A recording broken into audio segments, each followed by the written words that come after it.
kewajiban undang-undang yang tidak dijalankan, tapi pemerintah tidak pernah mendapatkan sanksi apa-apa. Karena tadi memang kita belum kuat yang namanya posisi warga negara di depan hukum. Kalau negara-negara seperti Belanda, posisi warga negara sangat kuat di depan hukum, sehingga kalau ada apa-apa mereka mudah mempermasalahkannya. Nah, sekarang pilihannya adalah PSBB. PSBB atau pembatasan sosial berskala besar itu kan didasarkan pada undang-undang tentang kedaruratan kesehatan. Undang-Undang nomor 6 2018 kekarantinaan kesehatan.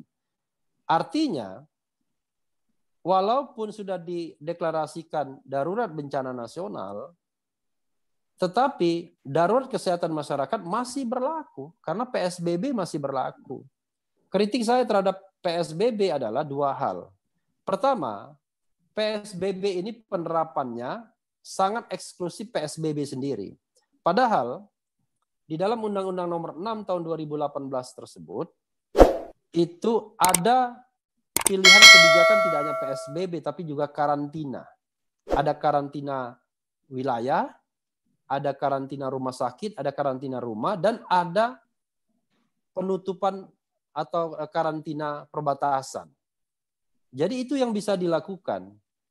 Nah, saya mengatakan misalnya, kalau kita terapkan pada urusan mudik, misalnya, apa dasar pemerintah untuk melarang mudik? Saya katakan, dalam kondisi yang normal, mudik itu melanggar hak asasi manusia. Dalam kondisi yang normal, sekali lagi. Kenapa? Karena melanggar hak orang untuk bergerak dari satu tempat ke tempat lain. Sebagaimana diatur di dalam pasal 27 ayat 1 Undang-Undang nomor 39 tahun 1999 tentang hak asasi manusia. Tetapi karena negara sudah dinyatakan dalam kondisi darurat, dalam hal ini darurat kesehatan masyarakat, maka halal hukumnya membatasi hak asasi manusia, termasuk HAM untuk bergerak tadi. Jadi dasar larangan mudik itu adalah undang-undang, bukan Permenhub, Peraturan Menteri Perhubungan nomor 25 tahun 2020 yang dikeluarkan oleh Permenhub. Saya kira dalam hal ini pemerintah nggak ngerti ajaran tentang pembatasan hak asasi manusia. Jangankan Permen, Peraturan Menteri, ya, PP, lalu kemudian Perpres saja, itu tidak boleh membatasi HAM. Pembatasan HAM hanya boleh dilakukan di undang-undang. Dan undang-undang sudah memberikan jalan, once Anda menetapkan sebuah status darurat kesehatan masyarakat, maka Anda boleh membatasi HAM, salah satunya HAM untuk bergerak. Jadi yang namanya karantina wilayah, karantina rumah sakit, PSBB, itu adalah semua pembatasan hak asasi manusia yang sudah dibolehkan karena negara dalam keadaan darurat kesehatan masyarakat. Pertanyaannya adalah, yang sering saya gugat adalah, larangan mudik itu dasarnya di mana? Di bagian apa di dalam Undang-Undang nomor 6 2018? Saya katakan bukan PSBB. Karena PSBB itu tidak melarang orang keluar dan masuk. Yang dilarang adalah, yang dijaga adalah physical distancing, yaitu pembatasan sosial, ya, social distancing, yaitu menjaga jarak. Tetapi pergerakan tidak dilarang sama sekali keluar dan masuk Jakarta misalnya. Kalau saya kasih contoh Jakarta. Yang bisa melarang itu adalah karantina wilayah. Karantina wilayah itulah yang bisa melarang orang untuk keluar dan masuk wilayah yang dikarantina. Dalam hal ini misalnya Jakarta. Jakarta dikarantina, maka orang tidak boleh masuk Jakarta, tidak boleh keluar Jakarta, kecuali, ya pasti ada pengecualiannya kan, orang-orang yang memang bertugas, terutama tenaga kesehatan atau tenaga medis dan petugas-petugas lainnya termasuk petugas keamanan. Termasuk juga misalnya mereka yang mengangkut logistik dan lain sebagainya boleh keluar masuk, tetapi tentu dengan pengawasan dan pengamanan yang ketat. Itu yang terjadi. Kalau itu yang diterapkan, dalam perspektif HAM-nya lagi, ya harus ada pemenuhan hak dasar, kebutuhan dasar. Bahkan di dalam Undang-Undang 6 2018 itu dikatakan tidak hanya makanan atau bahan pokok atau kebutuhan dasar yang harus dipenuhi, bahkan kebutuhan hewan piaraan pun harus dipenuhi juga. Ayo bayangkan. Jadi kalau kita punya ikan koi, ya tidak boleh mati ikan koinya karena kita tidak bisa keluar membeli katakanlah kebutuhan pokok. Di Belanda teman saya, istri saya baru telepon misalnya, di sana diadakan juga semacam lockdown. Mereka hanya boleh keluar kalau itu ke supermarket untuk belanja. Tapi kalau untuk keperluan lain tidak boleh. Kalau itu dilakukan didenda. Nah, kita kan jarang, mereka kan fine society, masyarakat yang suka sekali menerapkan denda. Kalau kita fine betul, tapi bukan fine denda, betul masyarakat yang happy-happy saja, kira-kira begitu ya. Nah, sehingga mereka sebenarnya melakukan lockdown juga, semi lockdown. Kita ada menteri yang mempertentangkan antara lockdown dengan PSBB. Lockdown tidak berhasil di India, tidak berhasil di Italia dan lain sebagainya. Ketidakberhasilan lockdown itu bukan disebabkan oleh masyarakat, oleh ketidakmampuan pemerintah. Salah satunya misalnya memenuhi kebutuhan bahan-bahan pokok, memastikan bahan pokok itu tersedia secara baik. Kalau kebutuhannya tersedia, orang bersedia di rumah saja. Ya kan? Saya di rumah saja sudah kira-kira sudah sebulan lebih saya di rumah ini ya, bahkan sebulan setengah hampir. Jadi keluar selama sebulan setengah itu kalau cuma diundang televisi saja. Jadi sekali saja diundang ILC, Indonesia Lawyers Club, diundang Mata Najwa. Itu saja saya keluar. Tapi kalau acara lainnya kan rata-rata pakai Zoom semua. Jadi tidak ada mensyaratkan kehadiran fisik termasuk web seminar ini misalnya. Tapi sayang sekali pemerintah tidak mau melakukan sebuah upaya yang solid, yang terkonsentrasi penuh untuk menanggulangi COVID-19 ini. Padahal penanggulangan COVID-19 sekali lagi merupakan hak azazi manusia juga, yaitu hak azazi manusia atas lingkungan yang sehat. Ini kan lingkungannya sudah tidak sehat dengan pandemi COVID-19 ini. Karena itu pemerintah harus mengambil semua langkah untuk memberantas pandemi ini. Tapi sayang sekali, ibu-ibu dan bapak-bapak sekalian, pemerintah rupanya mengambil langkah ini separuh-separuh. Kenapa separuh-separuh? Ya terbukti, misalnya proyek pemindahan ibu kota tetap dilanjutkan. Ya, infrastruktur misalnya TKA Cina 500 orang tetap dilanjutkan. Padahal banyak orang yang berpikir bahwa seharusnya kita konsentrasi dulu ke arah untuk menghilangkan atau membasmi COVID-19 ini dengan tindakan-tindakan yang radikal sekalipun, termasuk lockdown di rumah. Mereka yang tidak bisa di lockdown karena mungkin rumahnya sempit, rumahnya tidak layak, bisa disediakan tempat oleh pemerintah pusat atau pemerintah daerah misalnya. Tapi intinya kita harus membatasi penyebaran COVID-19 ini. Dan itu adalah tugas pemerintah. Tetapi yang jadi persoalan adalah karena pemerintah ingin melanjutkan proyek-proyek lainnya yang saya lihat dan saya dengar, lalu juga saya tanya kepada ahli ekonomi, ya muncullah yang namanya Perpu nomor 1 tahun 2020 tentang KKN, ya, tentang keuangan negara, kestabilan keuangan negara dalam rangka COVID-19 dan atau ya untuk penstabilan sistem keuangan. Jadi intinya adalah Perpu itu tidak hanya mengadres soal masalah COVID-19, tapi seperti ada penunggang gelap juga untuk diberikan semacam cek kosong dalam melakukan atau menggunakan keuangan negara, termasuk juga ya menerbitkan utang-utang baru misalnya. Padahal semalam saya bicara dengan seorang ekonom mengatakan kalau kita konsentrasi betul kepada pemberantasan COVID-19 dan memberi rakyat makan selama pemberantasan COVID-19 tersebut, maka sesungguhnya kita butuh uang kira-kira 700 triliun. Dari 700 triliun tersebut, katanya 275 itu bisa didapatkan dari sisa anggaran atau saldo tahun sebelumnya. Lalu kemudian 50 triliun penghematan anggaran alutsista di Kementerian Pertahanan yang selama ini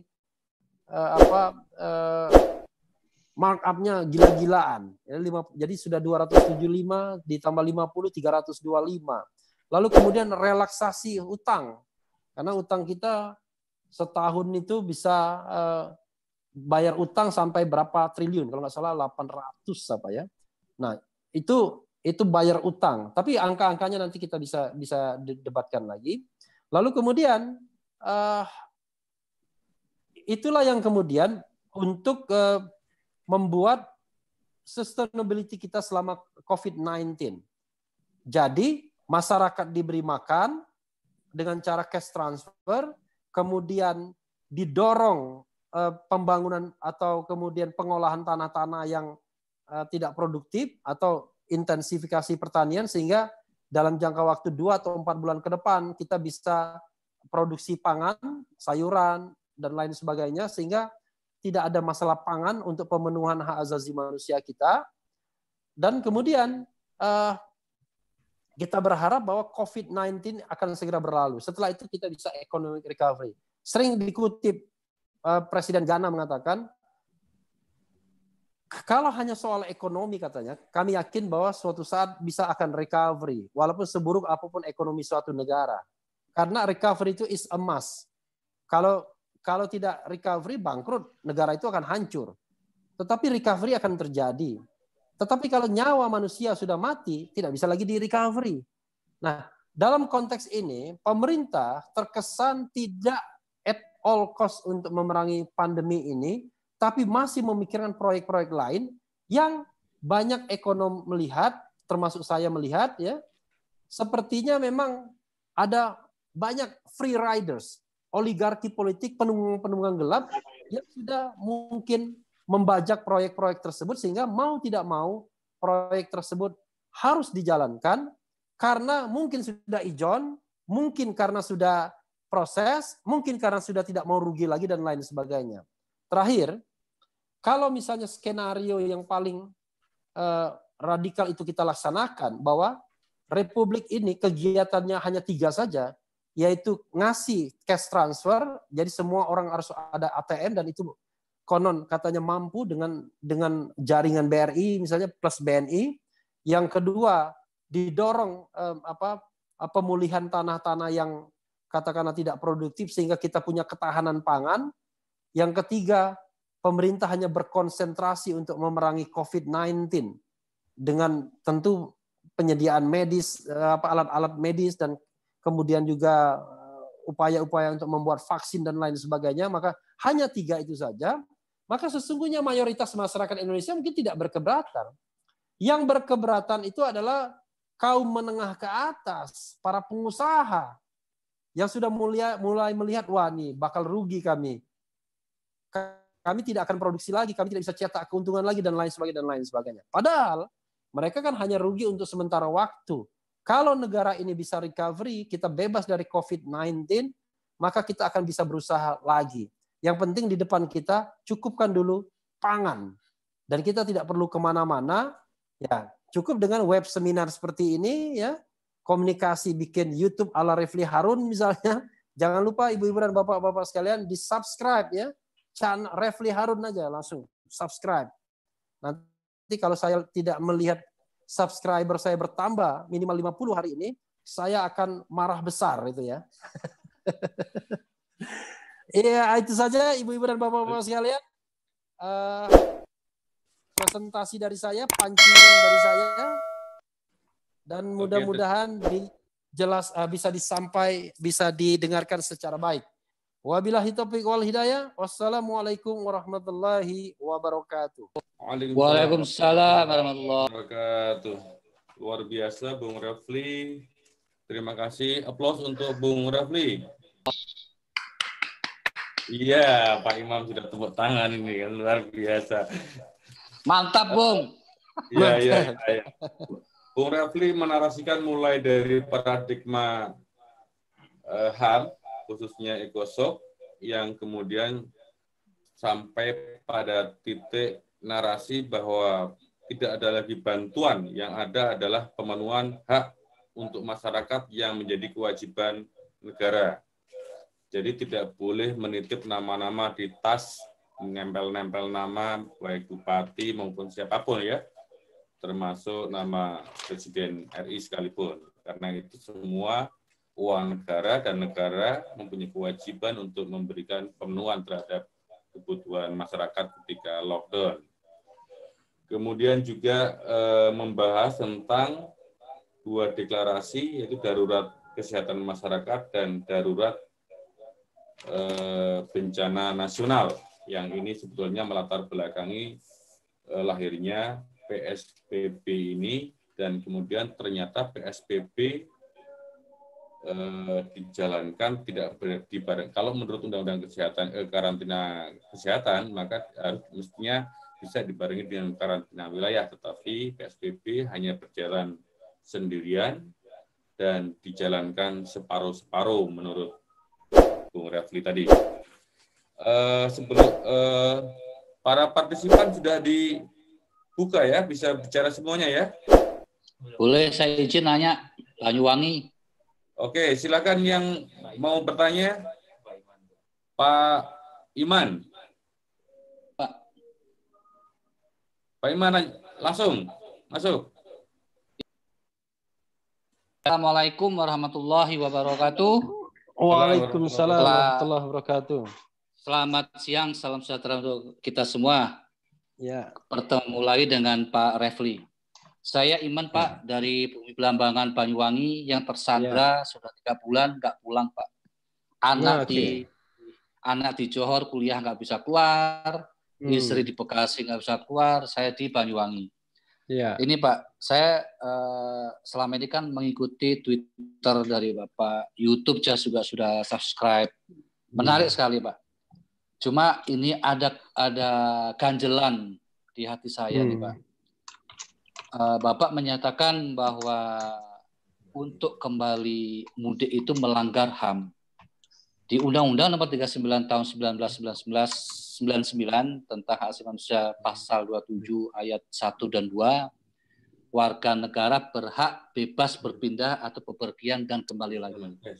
Ya. Tapi kalau saya lihat itu saya setuju, Pak. Artinya itu tidak melakukan pelanggaran. Kenapa? Justru itu pemerintah negara melindungi rakyatnya menjadi pandemi COVID-19, Pak. Itu menurut saya seperti itu, Pak. Nah, kira-kira pandangan dari Pak Refli, yang pertama terkait apa yang menurut Pak Refli HAM yang PSBB tidak menyangkut HAM, tidak istilahnya itu tidak itu berbau HAM, karena memang HAM itu banyak sekali, Pak. COVID-19 itu banyak sekali rintangan-rintangan yang menyangkut HAM sendiri. Kita mau keluar harus pakai masker, harus ini, sebenarnya kan melanggar. Itu yang pertama, Pak, pertanyaan pertama. Ada 2 pertanyaan. Yang terakhir adalah kira-kira apakah tidak ada masyarakat Indonesia kita, mungkin warga negara yang baik, yang berhati baik, contoh mungkin Pak Refli yang menginisiasi sebagai PIC membuat surat protes, nota protes ke pemerintah Tiongkok, Pak. Itu pernah yang dilakukan. Sekarang ini adalah partai di Australia, Perancis juga sudah buat. Kenapa Tiongkok harus dibuat surat protes? Karena awal muasal wabah itu dari sana, supaya tidak terjadi kembali lagi virus-virus yang lainnya. Mungkin itu aja, Pak Moderator, Pak Muslih, dan teman-teman sekalian. Wassalamualaikum warahmatullahi wabarakatuh. Salam mereka YouTuber. Salam. Sebelum ke Bung Rafli, masih ada yang mau ditanyakan? Pak Edward, barangkali? Dari Solo. Oh, Pak Abdul Mukti. Silakan Pak Abdul Mukti.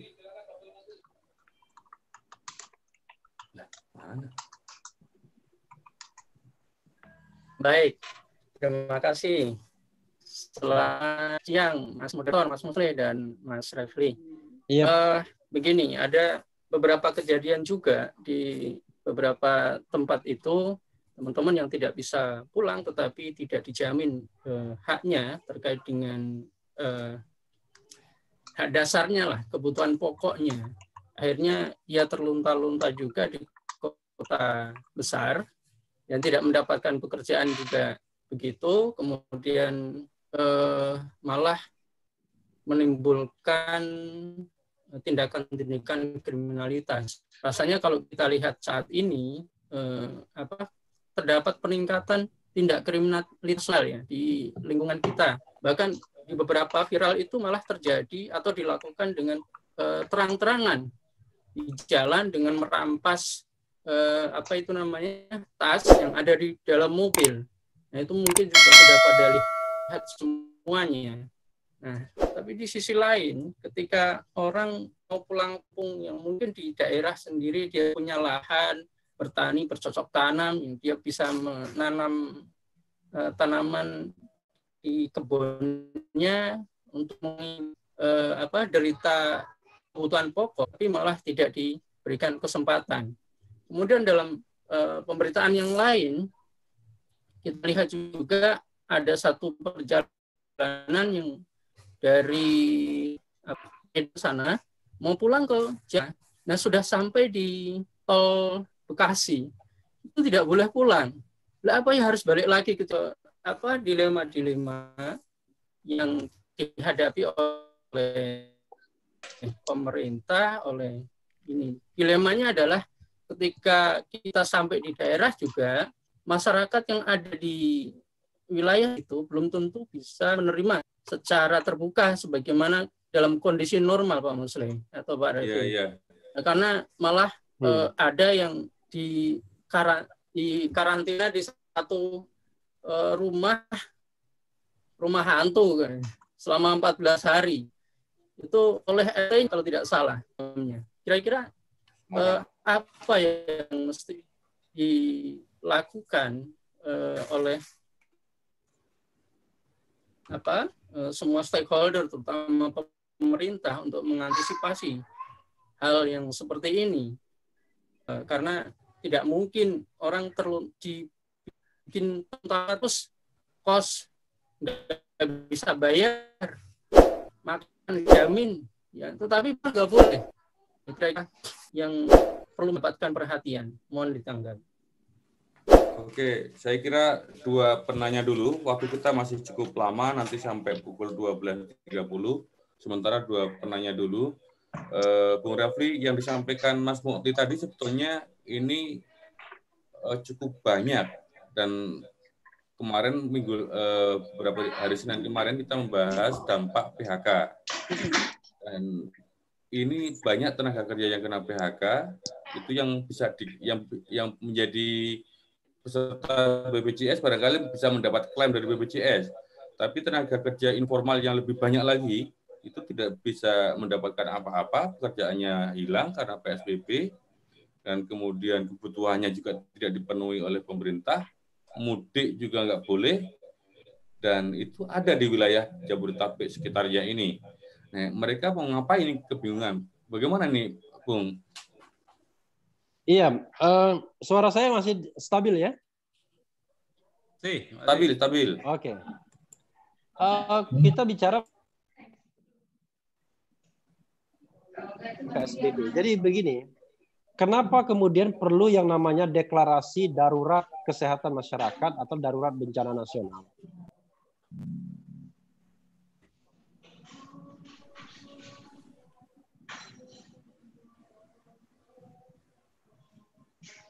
Bung Refli.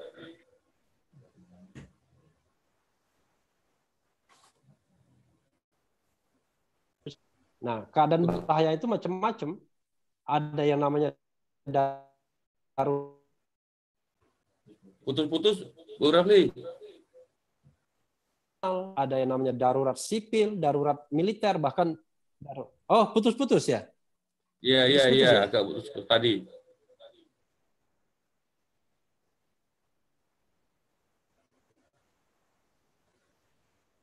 Halo?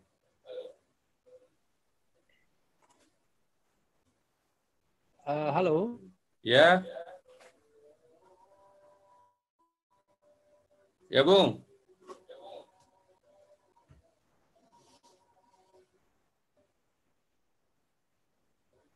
Mas Oke, bisa dibantu Mas Oke? Mungkin lagi ganti device, Pak, ya. Tunggu aja sebentar. Oke. Sambil mendengarkan adzan untuk wilayah DKI Jakarta dan sekitarnya. Untuk Pak Iman Banyuwangi sudah lewat adzannya tadi. Halo. Ya, ya bagus. Oh, oke, bagus ya. Ya. Oke, bisa saya lanjutkan ya? Lanjut Bang. Lanjut, Bang. Walaupun di tempat saya ini lagi azan nih, lagi azan. Iya betul. Tapi nggak mengganggu suara di sana ya? Lancar, bagus. Ya, silakan Bung. Oke. Oke, suara saya jelas ya? Jelas. Jelas nggak? Jelas. Jelas. Ya, ini saya berhenti sebentar ya karena ada azan nih ya, sebentar aja. Iya, betul. Kebetulan rumah saya ini dekat masjid, kiri kanan depan belakang tuh masjid dan musola semua. Alhamdulillah. Alhamdulillah. Barokah itu. Berkah, Bang, barokah. Iya, betul. Amin. Jadi soal rintangan HAM dalam PSBB begini. Itulah sebabnya diperlukan yang namanya deklarasi darurat kesehatan masyarakat atau darurat bencana. Nah, kondisi darurat ini kan didasarkan pada ketentuan pasal 12 tentang keadaan bahaya. Jadi keadaan bahaya ini kan menjelmanya ke dalam darurat. Ada darurat kesehatan masyarakat, darurat bencana, darurat sipil, militer, perang. Ya. Kondisi darurat inilah yang menjadi atau menjamin, menjadi legitimasi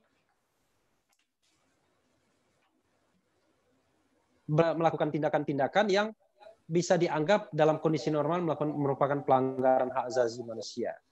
Tapi karena pembatasnya ada di undang-undang, jadi nggak ngarang ibaratnya, maka kemudian itu dibolehkan.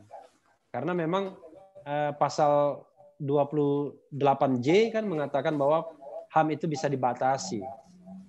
Tidak hanya untuk kepentingan kita saja, tapi juga untuk kepentingan orang lain. Jadi kalau kita misalnya pembatasan mudik, tentu kan tidak hanya kepentingan kita, tapi kepentingan orang lain juga harus dijaga.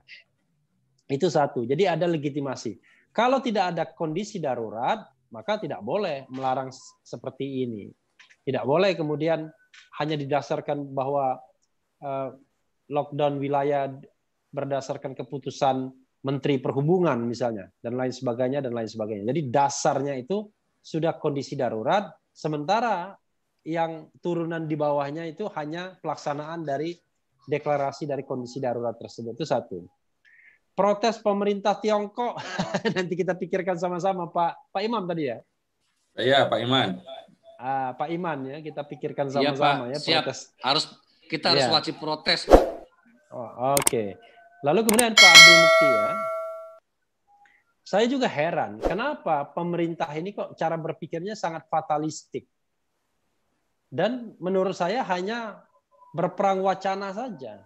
Kan sederhana, semua orang tuh boleh dilarang asal kewajibannya dipenuhi atau haknya diberikan. Kewajiban pemerintah atau negara memenuhi kewajibannya, lalu kemudian hak masyarakat diberikan. Apa hak yang paling penting bagi masyarakat selama pandemi COVID-19? Ya makan.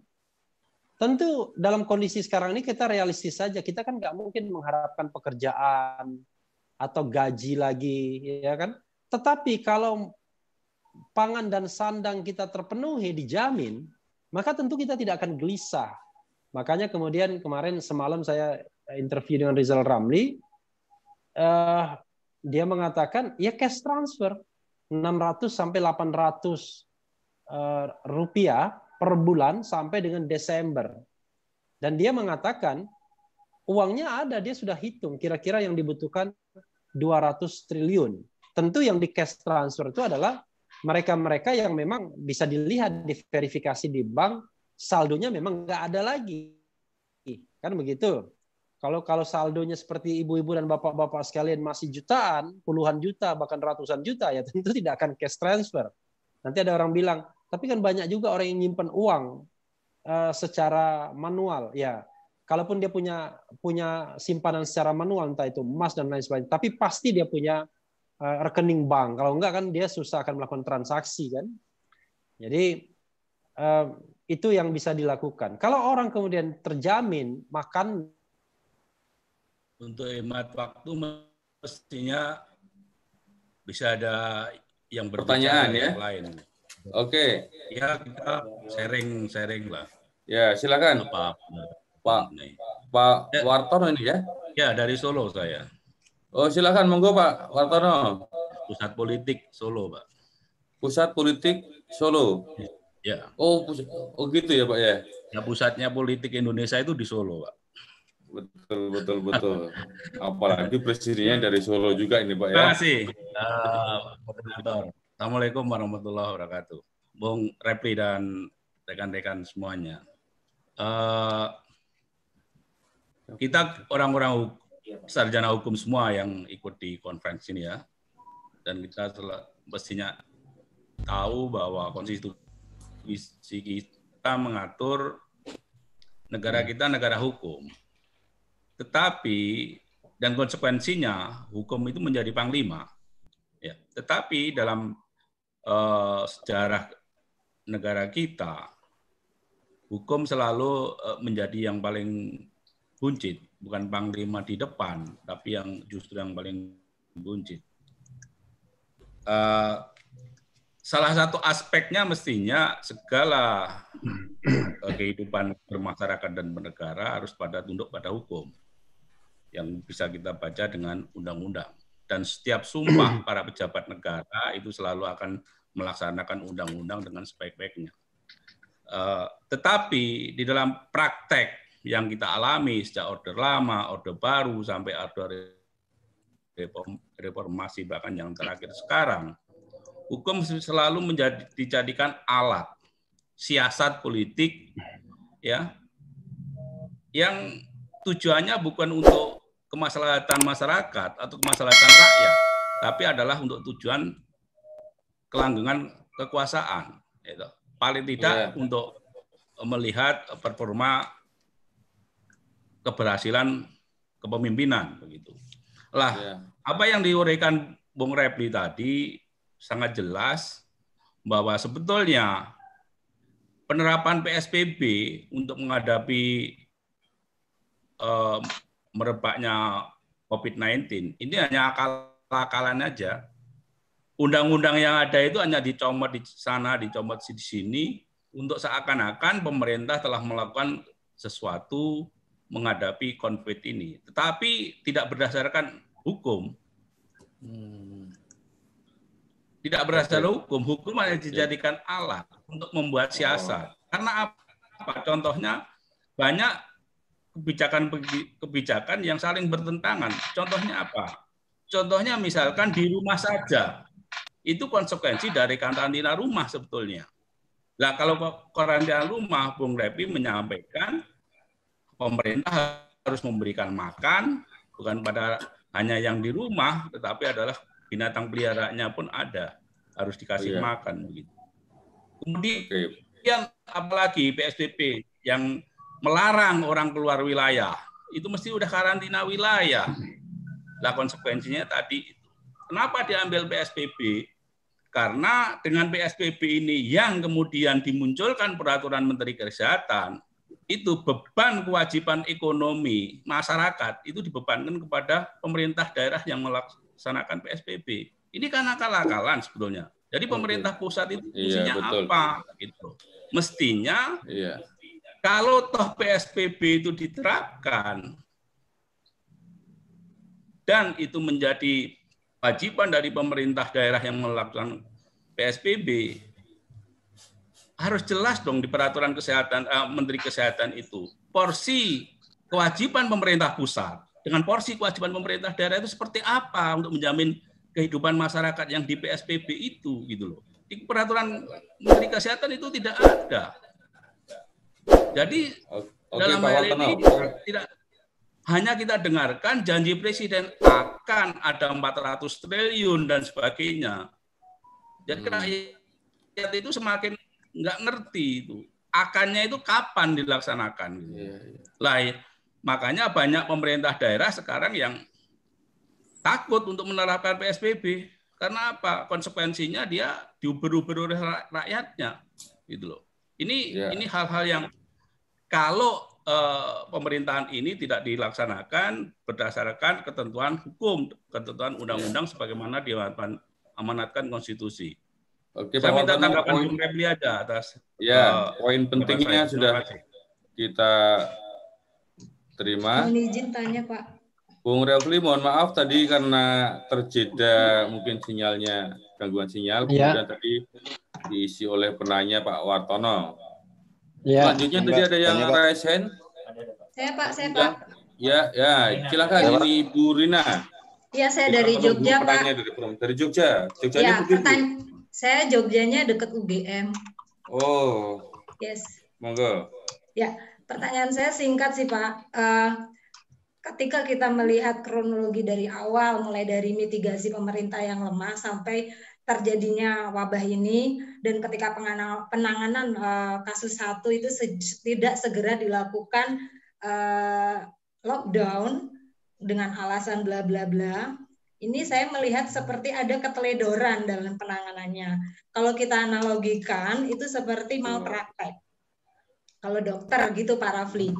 Jadi apa yang bisa dilakukan kita selaku warga negara? Apakah itu bisa dilakukan dalam bentuk citizen lawsuit, gugatan warga negara tanpa harus membuktikan kebenaran realnya gitu loh. Karena saya lihat yang dilakukan pemerintah ini kayak kalau kita mau benturkan dengan undang-undang Perpu itu kan lebih ke keuangannya ya. Jadi imunitas dalam penggelontoran keuangannya. Kalau ini kan enggak. Jadi lebih ke teknisnya itu malpraktek. Bisa enggak Pak Rafli kita melakukan gugatan citizen lawsuit seperti itu? Oke. Ya, itu saja Bapak. Terima kasih. Assalamualaikum warahmatullahi wabarakatuh. Maaf tadi saya tidak mengucap salam. Waalaikumsalam. Izin Mas Rusli. Halo. Dari Semarang Mas, Andi Wasis Semarang. Oke, lanjut. Oke. Adi. Siapa? Terima kasih. Semarang tadi? Andi Wasis. Oh, ya Mas Wasis. Oke, saya Assalamualaikum warahmatullahi wabarakatuh. Salam sejahtera buat semuanya. Masih puasa ini, banyak yang masih puasa. Siap. Jadi gini, saya mau menanyakan juga terkait sanksi. Jadi kan tadi sudah diuraikan dari awal sampai akhirnya kita terjawab sekarang ini bahwa sebenarnya pemberlakuan PSBB lah atau apapun yang dilakukan oleh pemerintah terhadap masyarakat saat ini itu sebenarnya simpang siur gitu kan. Tidak sinkron lah ya intinya satu dengan yang lainnya. Nah kemudian juga ada sanksi di situ. Nah bagi sanksinya merujuk ke undang-undang ya. Nah bagaimana penerapan sanksi itu maksudnya? Apakah sebenarnya bisa diterapkan atau tidak sanksi-sanksi tersebut melihat perjalanannya penerapan aturan ini tumpang tindih gitu kan. Nah kemudian menyambung dari Bu Rina tadi, apakah kita bisa melakukan gugatan terhadap sanksi mungkin ya atau terhadap kebijakan-kebijakan tersebut. Mungkin itu aja, Prof. Terima kasih. Assalamualaikum warahmatullahi wabarakatuh. Oke. Mas Wasis, kayaknya ini sudah banyak ya tumpuan pertanyaannya, biar Bung Refli memberikan komentar dulu. Ya, nanti ada 2 penanya lagi. Semoga masih ada waktu dan kesempatan. Bung Refli silakan. Apa sekalian aja mungkin? Sekalian aja biar saya kemudian. Sekalian lagi. Oke. Halo. Pak Hadi. Oke, kalau gitu Pak Hadi Herlambang. Terima kasih kesempatan yang diberikan. Pak Rafli, saya mau tanya. Jadi sebelumnya saya mau bilang dulu, tadi Pak Rafli bilang kalau ini di Belanda itu posisi warga negaranya kuat, kan bisa lebih tinggi kedudukannya dari negara. Kalau kita, saya melihat statementnya tadi dari Pak Rafli bahwasannya posisi daya tawar negara kita tuh sebetulnya lemah juga gitu Pak. Karena terkait pemerintah tidak begitu all out dalam penanganan COVID-19. Karena mungkin ada dana-dana proyek-proyek free rider, proyek tadi yang sudah fee, yang pembatasannya kalau sudah deal dan sebagainya nanti takut rugi lagi. Terus terkait lockdown gitu, tadi ada statement Bung Rafli ini menarik gitu. Lockdown tuh sebetulnya bukan kesalahan 100% dari warga negara gitu. Tapi dalam hal ini pemerintah itu sejauh mana sih kemampuan pemerintah untuk memenuhi kebutuhan dasar warga negara. Pak, kritik saya bisa nggak misalnya sebagai lembaga, ini kan eksekutif ya yang menangani COVID-19. Bisa nggak sebetulnya kalau kita libatkan legislatif dalam hal ini DPR gitu, sebagai salah satu fungsinya sebagai pengawasan, gitu. Bisa juga menghentikan pembahasan seperti RUU mulai dari ibu kota negara, cipta kerja, begitu juga RUU ibu kota negara yang baru, gitu. Sehingga dananya tadi dialihkan untuk penanganan COVID dan untuk memenuhi dasar warga negara. Terus sedikit lapor di tempat saya ini di daerah Serpong ini masih banyak warga negara yang rentan sekali, bahkan sampai 1-2 hari mungkin nggak makan gitu. Akhirnya ya ini menjadi tanggung jawab warga negara lain untuk saling membantu. Padahal sebetulnya yang pertama adalah untuk memenuhi kebutuhan dasar warga negara adalah lembaga negara. Terus yang kedua, Pak, kalau seandainya ada hak warga negara yang dilanggar selama status PSBB ini, bisakah warga negara mengadukan pengaduan misalnya terkait pelaporan maladministrasi, mungkin lembaga yang berwenang, Ombudsman, pelanggaran HAM ke Komnas HAM, atau pelanggaran hak normatif pekerja ke Kementerian Tenaga Kemenaker gitu. Lalu yang jadi pertanyaan, banyak teman-teman saya yang kena PHK ini, kalau misalnya kita mengadukan, respon dari pemerintah itu apa gitu? Oke, mungkin itu saja Pak. Terima kasih. Ya, makasih Mas Hadi Herlambang. Dilanjutkan satu lagi Pak Dedi Silitonga. Oke. Terima kasih kepada Jimli School telah mengadakan seminar ini, dan juga thanks buat Bung Refli. Salam kenal dari Pekanbaru. Oke. Nama saya Dedi Silitonga. Saya tidak membahas tentang di pusat, tapi untuk di Pekanbaru saya mau bertanya. Karena di Pekanbaru begitu amburadurnya peraturan PSBB, karena copy paste dari Jakarta Pusat untuk di Pekanbaru. Karena tidak ada di PSBB Jakarta adanya rel kereta api, sedangkan realita di Pekanbaru tidak ada kereta api, tapi dimasukkan kereta apinya, baru direview ulang. Jadi copy paste PSBB-nya, peraturannya. Jadi jadi pemerintah ini memang copy paste semuanya yang saya lihat, dan saya bukan mau memveto mereka atau menyalahkan perwakonya, tapi menyalahkan tim advice hukumnya.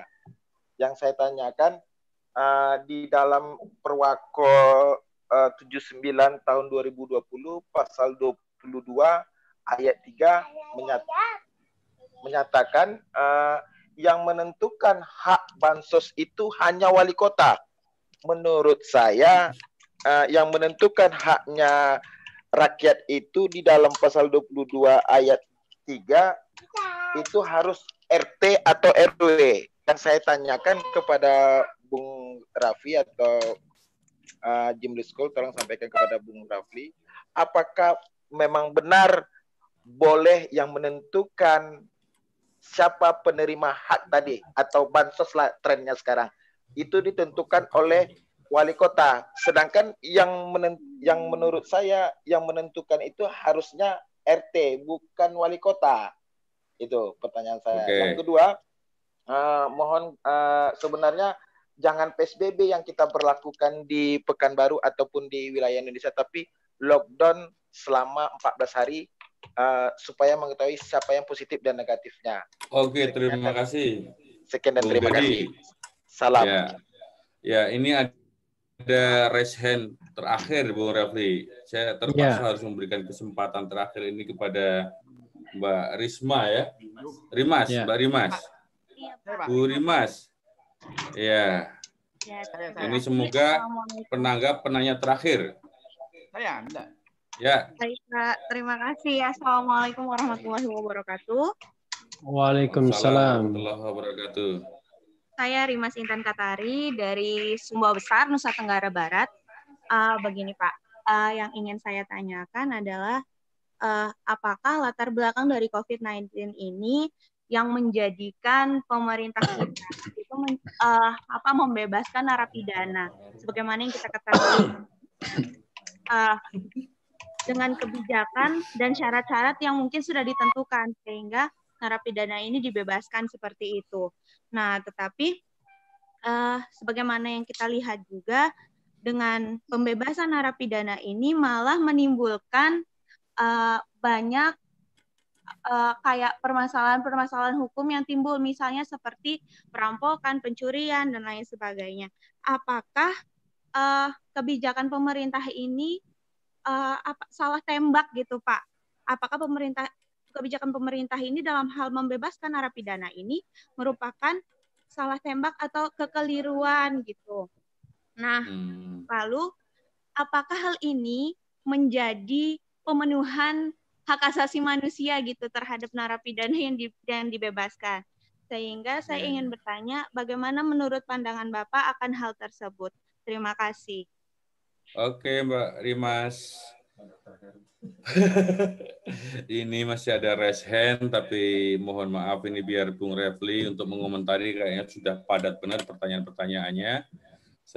Catatan saya cukup banyak, saya sampai lupa. Ini Bung Refli menjadi pakar hukum tata negara segala, bukan hanya tata negara, ini banyak hal nanti.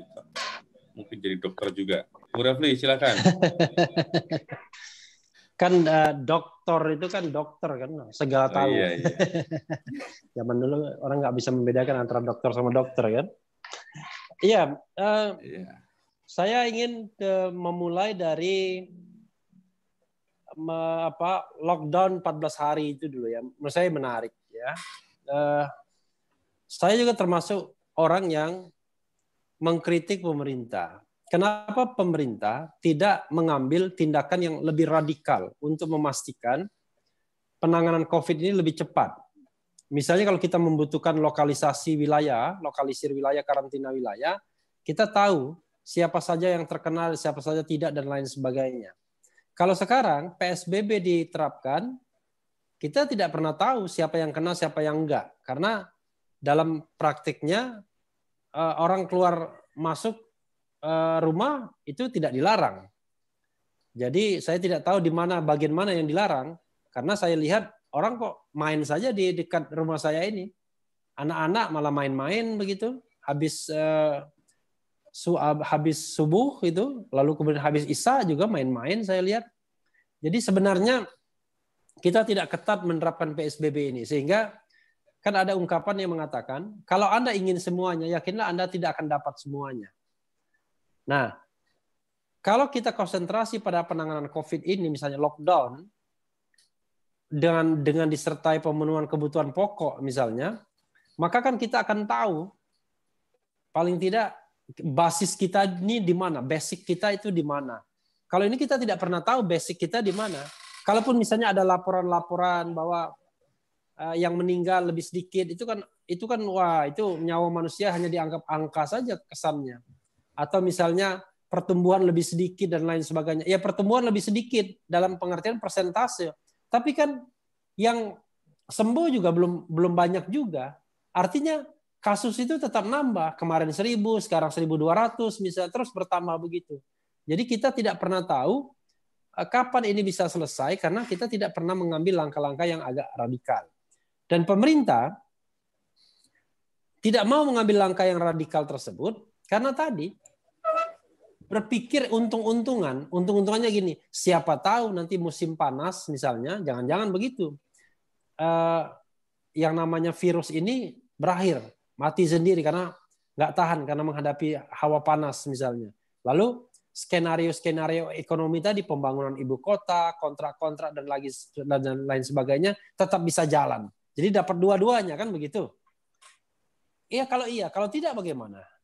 Kalau misalnya COVID ini kita nggak tahu sampai kapan, sampai Desember belum tentu hilang juga.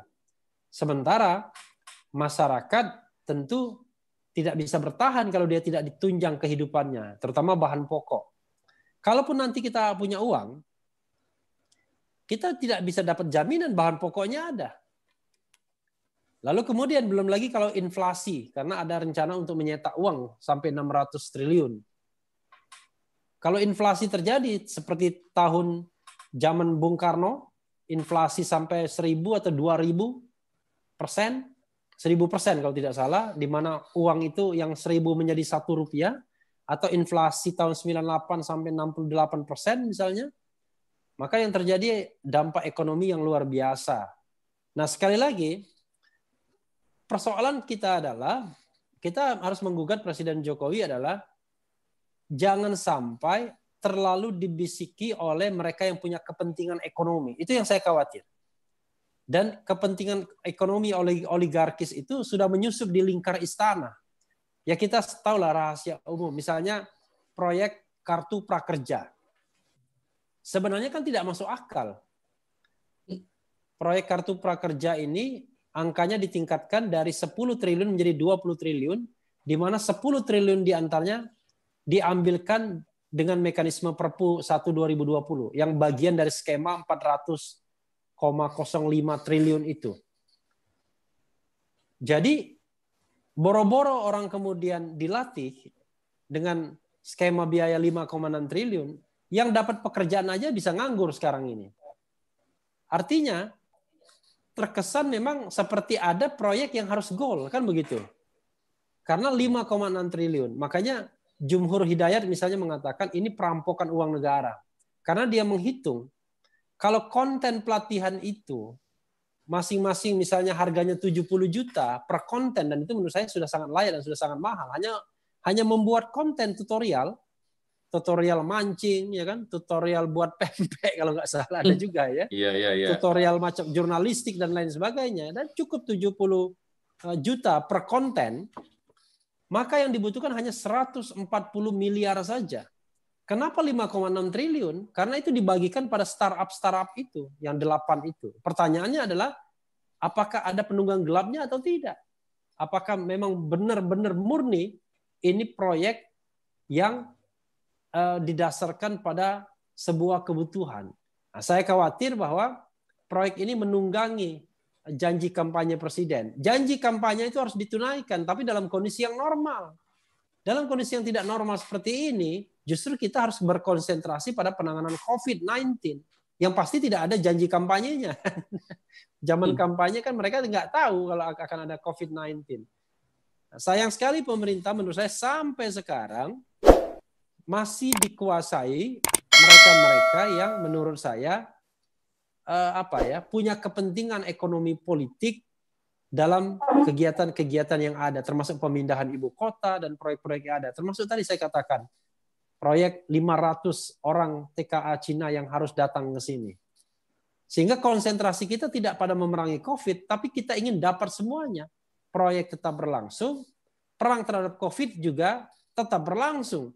Tetapi saya kira mereka berpikir, ya, orang-orang yang pengambil keputusan mungkin berpikir dia tidak akan terkena COVID karena dia punya kemampuan ekonomi, kan, ketahanan dan lain sebagainya. Tapi yang paling khawatirkan adalah ambruk bisnisnya, kan begitu. Kalau kita masyarakat umum takut dengan COVID-nya, mereka takut ambruk bisnisnya. Tapi karena mereka mengambil keputusan, ya mereka lah yang menang jadinya. Jadi ini yang harus kita suarakan dan kita perjuangkan agar pemerintah 100%, 100% mengarahkan kewajibannya untuk memerangi COVID terlebih dulu, plus dengan memberikan bahan pokok pada masyarakat dalam bentuk cash transfer misalnya, dan kemudian mendorong pertanian untuk dihidupkan, termasuk juga tumbuh-tumbuhan atau sayur-sayuran yang bisa panen dalam jangka waktu 1-2 bulan ke depan atau 3 bulan ke depan, sehingga kita punya ketahanan pangan. Dalam kondisi seperti ini, saya kira kebangetan kalau kita masih berpikir tentang proyek, ya kan? Lawyer masih berpikir tentang membela kasus.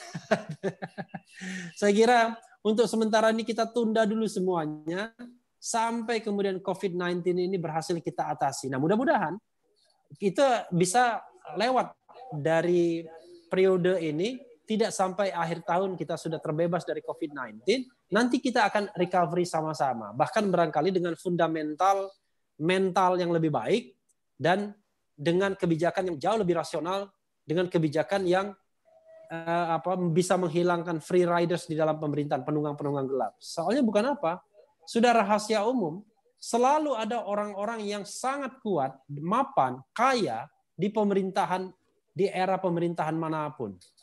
Jadi kita ini makin menjadi pejabat makin kaya karena tadi memanfaatkan jaringan bisnis, jaringan politiknya untuk membesarkan lini bisnisnya. Dan itu kita tidak perlu tunjuk orangnya, kita bisa tahu siapa saja orang-orang yang berada di lingkar kekuasaan yang bisnisnya makin membesar ketika berada pada lingkar kekuasaan. Itu yang ingin saya komentari. Lalu citizen lawsuit. Saya setuju untuk citizen lawsuit.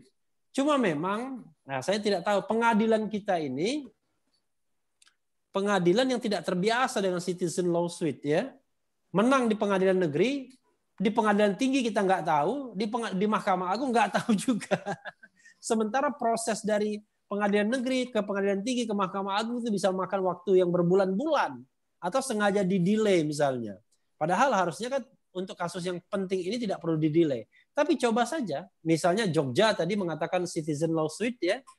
Coba saja di Jogja misalnya digalang teman-teman melakukan citizen lawsuit agar minta memerintahkan pengadilan untuk mengambil langkah-langkah yang radikal dalam menanggulangi COVID-19 dan menjamin kebutuhan dasar pokok masyarakat.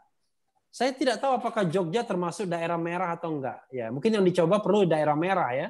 Jakarta misalnya, atau daerah merah lainnya yang lebih kecil lingkupnya, Depok atau Bogor dan lain sebagainya, sebagai sebuah sebuah efek, ya, efek jera agar kemudian pemerintah betul-betul memperhatikan nyawa rakyat ketimbang berpikir aspek-aspek non COVID-19 saat ini. Kemudian melibatkan legislatif di dalam pembahasan. Iya, itulah kritik Najwa Shihab sebenarnya kepada legislatif kita. Instead of mikirin COVID-19, mereka masih melakukan pembahasan-pembahasan. Termasuk pembahasan Undang-Undang MK yang ada aroma barternya. Di situ dikatakan bahwa mereka yang sudah 60 tahun ke atas langsung bisa menjabat sampai 70 tahun, ya kan? Berarti hakim pengen menjabat selama 20 tahun itu kelihatannya. Kemudian macam-macam lah. Saya khawatir ini kemudian menjadi barter karena di MK sekarang ini sudah ada 2 judicial review, yaitu judicial review Perpu dan judicial review mengenai Undang-Undang KPK, Undang-Undang Perubahan KPK. Dari Pak Hadi Herlambang juga tadi daya tawar warga negara. Saya agak sedih sebenarnya dengan negara kita ini, ya, yang dimana hukum memang belum bisa menjadi panglima, belum menjadi pegangan baik masyarakat maupun terutama oleh negara atau pemerintah. Kita tidak terbiasa melakukan pendekatan hukum untuk menyelesaikan masalah. Biasanya pendekatan non-hukum. Sama seperti COVID-19 ini misalnya. Kita mengakali peraturan agar kemudian bisa terhindar dari kewajiban-kewajiban. Padahal kalau legal culture kita kuat dalam sebuah negara, begitu undang-undang itu disahkan, maka negara wajib menjalankannya. Kalau kita kan enggak. Undang-undang dijalankan, tapi kita bisa melanggarnya, bahkan bisa bernegosiasi.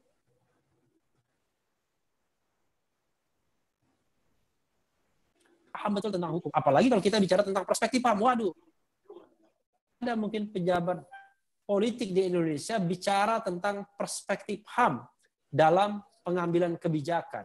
Justru kadang-kadang terasa bahwa mereka yang mengingatkan perspektif HAM itu malah dimusuhi. Karena pemerintah merasa bahwa mereka lah orang yang diberikan kepercayaan dan mereka serba tahu dan mereka akan melaksanakan apa yang mereka ingin laksanakan. Padahal kita tahu power tends to corrupt, absolute power corrupt absolutely. Jadi kalau kekuasaan yang absolut, kalau dibiarkan ya dia akan menyimpang nggak karu-karuan. Ya katakanlah misalnya, kita lihat misalnya ya rekan saya juga Profesor Mahfud MD misalnya. Kadang-kadang ya saya perlu juga mengkritik ketika berbicara sebagai orang pemerintahan, kadang-kadang menghilangkan perspektif HAM-nya, kadang-kadang menghilangkan perspektif penegakan hukumnya, ya. Kadang-kadang menurut saya justru tidak mau dikritik dan lain sebagainya. Ya. Nah, ini menurut saya agak kurang baik juga, ya. Kita nggak apa-apa ngomongin pejabat, bukan karena kita nggak suka, karena pejabat itu mereka adalah orang yang diberikan fasilitas oleh negara, oleh rakyat ini dengan uang pajak dan lain sebagainya. Mereka bisa menikmati segala fasilitas. Kalau di dalam COVID-19 ini, rakyat, terutama mereka pekerja informal, takut sekali mereka nggak makan, besok makan apa? Kalau pejabat kita kan nggak takut. Karena kalau cuma untuk makan pejabat, dana APBN more than enough, lebih dari cukup. Sehingga segala fasilitas pemerintahan itu mereka tidak akan berkurang. Ya, setiap hari mereka bisa makan dengan enak. Nah, ini yang kadang-kadang membedakan antara masyarakat dan penguasa. Ya. Lalu kemudian, Perpu 1 2020. Perpu 1 2020 itu adalah cikal bakal untuk anggaran 400,05 triliun. Jadi ada anggaran baru untuk penanganan COVID-19. Kalau kita bicara anggaran baru itu, maka yang terjadi adalah pasti harus ada yang namanya anggaran yang tidak berimbang, ya. Jadi lebih dari 3% minusnya dibolehkan. Padahal undang-undang mengatakan hanya 3% saja. Nah, ini dibolehkan. Akan ada uang yang diambil baru yaitu 400,05 triliun. Uang tersebut tentu dari hutang. Mungkin dari penerbitan bond atau mungkin dari hutang baru dan lain sebagainya. Atau ada skenario untuk cetak uang yang mungkin akan menyebabkan inflasi. Jadi uang yang di tangan kita itu makin tidak ada harganya lagi karena inflasi yang luar biasa.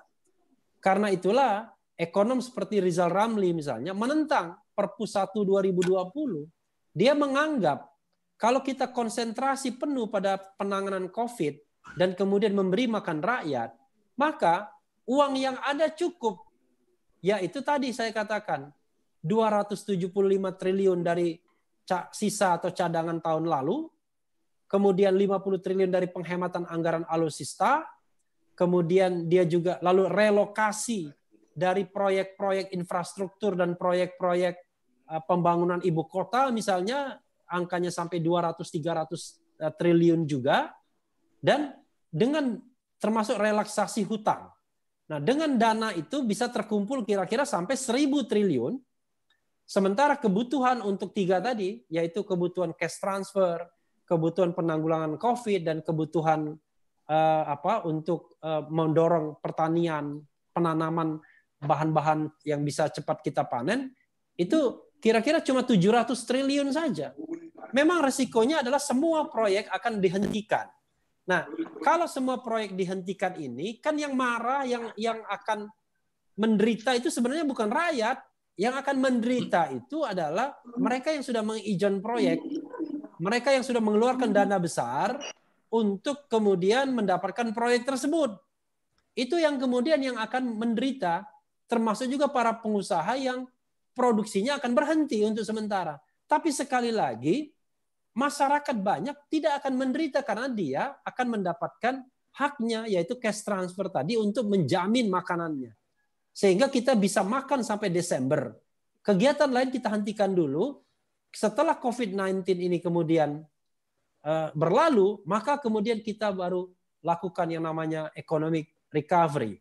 Nah, ini yang sebenarnya agak sulitnya bukan di rakyat banyak, di masyarakat banyak, sulitnya di kelas menengah ke atas, terutama para pebisnis yang sudah punya ikatan-ikatan bisnis atau kontrak-kontrak bisnis yang harus dijalankan dan mereka sudah spending too much money, terlalu banyak uang untuk mendapatkan bisnis tersebut, karena kita tahu bahwa iklim investasi kita, iklim bisnis kita kan masih dipenuhi oleh KKN. Jadi tidak heran kalau pemerintah seperti kata Pak Wartono tadi ya akal-akalan. Dia mencari sesuatu yang kira-kira bisa mewadahi kepentingan oligarki, kepentingan pebisnis tadi dengan hal-hal yang untuk penanganan COVID ini. Padahal tadi saya katakan kalau kita mau semuanya, bisa-bisa kita tidak akan mendapatkan semuanya. Jadi kalau misalnya kita mau citizen lawsuit, maka yang kita ajukan adalah pemerintah harus at all cost untuk memerangi COVID-19 dan memastikan masyarakat bisa makan sampai waktu yang barangkali sangat masuk akal dalam rangka penanganan COVID-19 tersebut. Kemudian tadi soal Pak Abdul Mukti juga mengenai dikaitkan dengan pembebasan narapidana dan peningkatan kriminalitas. Nah, saya khawatir Menteri Kementerian Hukum dan HAM menunggangi COVID-19 ini untuk menyelesaikan masalah laten mereka. Jadi ada juga dia memanfaatkan itu. Kita tahu yang namanya lembaga pemasyarakatan itu sudah overload. Overloadnya gila-gilaan, ratusan ribuan persen bahkan.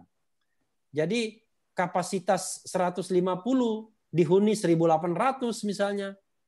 Pertanyaannya adalah kenapa overload? Karena negara tidak mampu untuk katakanlah misalnya membangun fasilitas lembaga pemasyarakatan pertama, kedua memberikan rehabilitasi terhadap mereka yang menggunakan narkoba. Sehingga yang terjadi adalah entah pengguna, entah pengedar, ya, entah bandar itu dijadikan satu dan semuanya dilapaskan. Ini yang menjadi persoalan sehingga lapas-lapas itu seluruh Indonesia penuh.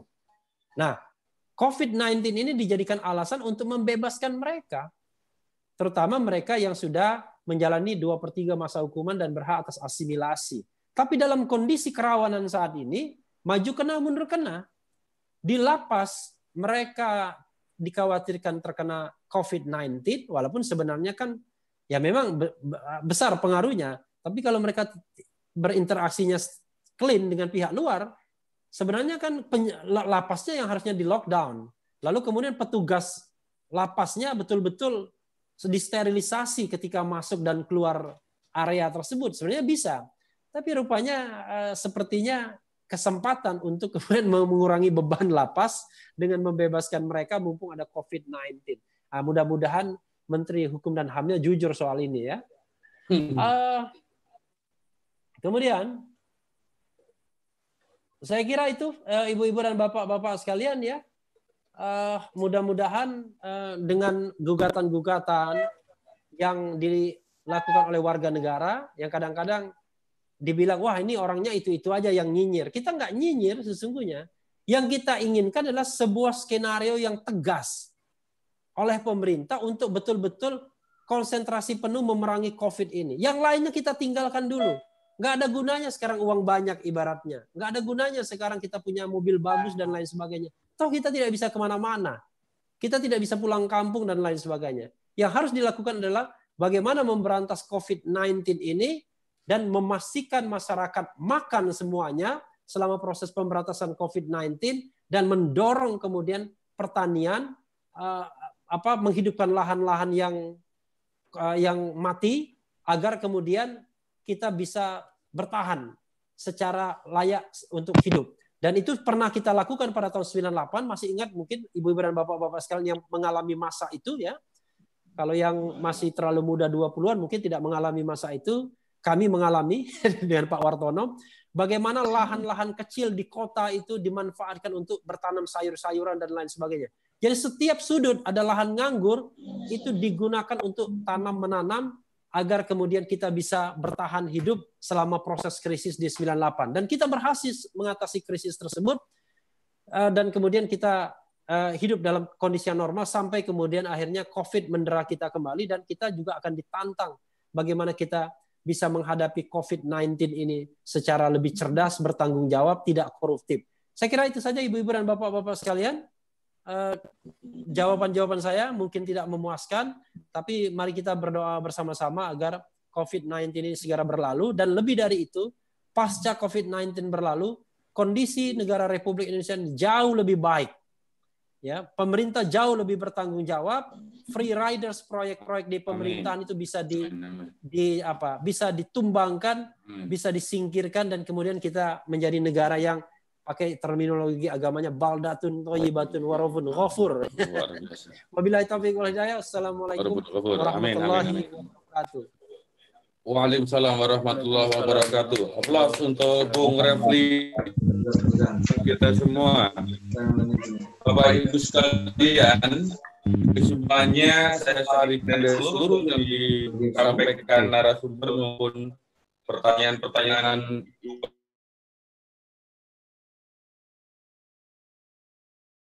mestinya negara meletakkan keselamatan jiwa warga negara menjadi hukum tertinggi semua kebijakan, semua alat kelengkapan negara, semua warga negara dalam waktu yang yang terukur berkonsentrasi sepenuhnya untuk memerangi COVID-19, dan dalam waktu yang bersamaan maka negara wajib memenuhi kebutuhan-kebutuhan dasar warga negara sehingga kita bersatu padu untuk memerangi COVID sampai waktu yang terukur tadi.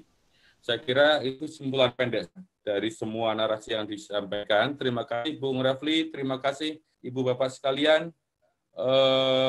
Jangan lupa subscribe. Ya, terima kasih. Bung Refli tadi ini bukan kampanye, bukan iklan ya, bukan iklan, tetapi ini memang untuk kewajiban sosial kita bersama membangun kesadaran mental bangsa kita. Saya kira apa yang disampaikan Bung Refli di YouTube-nya ini cukup menarik, membangun kesadaran kita bersama. Jadi wajib ain hukumnya bagi partisipan untuk subscribe YouTube-nya Bung Refli. Sekali lagi terima kasih. Ya, Pak Mujahidin masih hadir. Barangkali Pak Mujahidin ada yang perlu disampaikan? Pak Mujahidin ini Direktur Eksekutif Jimli School Law and Government. Itu di unmute Pak, ada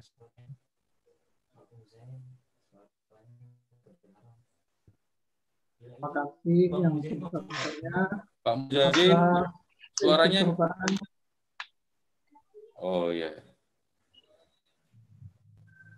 Suara saya kedengeran, Mas? Halo? Halo?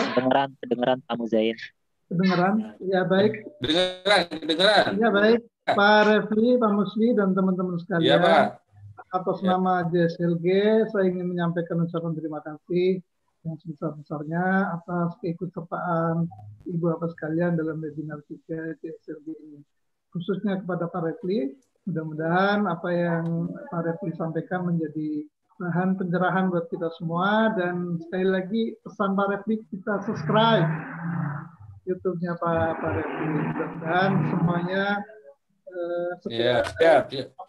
pandemi corona ini akan segera berlalu dan kita akan kembali dalam kehidupan yang normal. Terima kasih. Assalamualaikum warahmatullahi wabarakatuh. Waalaikumsalam warahmatullahi wabarakatuh. Ibu Bapak sekalian, kami tunggu kita bisa bertemu kembali pada webinar 4 bersama Prof. Jimli, temanya pembentukan peraturan perundang-undangan di masa COVID. Kira-kira seputar itulah. 4 ya. Pak Siswo. Pak Musli. Oh, dengan Pak Siswo ya. Pak Siswo, webinar 5 dengan Prof. Jimli, webinar 6 dengan Prof. Hikmahanto.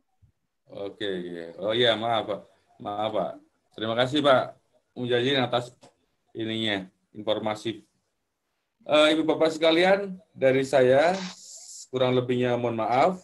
Sekali lagi saya ucapkan terima kasih kepada Bung Refli, Bapak Ibu sekalian. Sampai akhir diskusi kita, masih partisipan kita sangat antusias, dari 100 sampai di akhir tadi pukul 12.30 itu masih saya lihat masih 84 partisipan di waktu-waktu sholat zuhur pada. Terima kasih Bung Refli, terima kasih Bapak Ibu sekalian. Kurang lebihnya mohon maaf. Billahi taufiq wal hidayah. Wassalamualaikum warahmatullahi wabarakatuh. Waalaikumsalam.